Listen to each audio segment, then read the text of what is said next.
Let us study chemistry together with CBSE Chemistry tips and tricks. How are 0.5 mole Na2CO3 and 0.5 molar Na2CO3 different?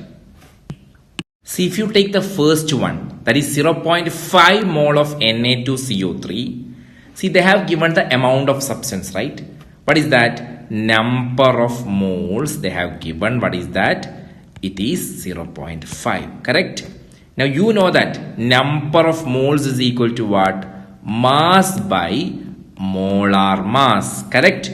So what is the mass? Mass will be equal to number of moles into molar mass, right? So what is number of moles? 0.5 into what is molar mass? See, for sodium it is 23, 2 into 23, plus carbon it is 12, plus oxygen it is 16 into 3. So on calculating you will get, see, 0.5 into, on calculating this you will be getting like 106.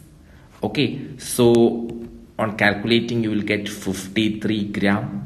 So 0.5 mole Na2CO3 represent 53 gram of Na2CO3. Finish.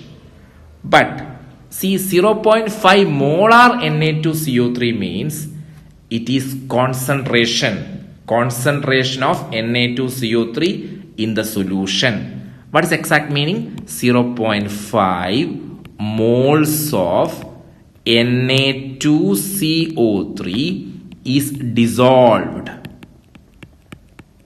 in 1 liter of solution. That is the exact meaning of this line. Okay, 0.5 molar Na2CO3 means what? 0.5 moles of Na2CO3 is dissolved in 1 liter of solution.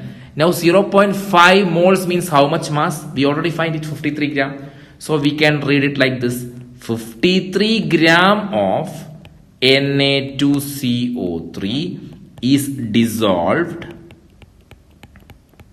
in 1 liter of solution. Hope all of you understand. See, first one is just amount of substance. Okay, amount of substance. So they have given the moles only. So we find the mass corresponding to that, that is 53 gram. 0.5 moles correspond to 53 gram. Second case, it is concentration of solution.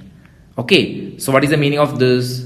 It means 0.5 moles of Na2CO3 is dissolved in 1 liter of solution. Okay, now 0.5 moles correspond to how much mass? 53. So 53 gram of Na2CO3 is dissolved in 1 liter of solution for the second one. For the first one, it is just 53 gram. Hope all of you understand.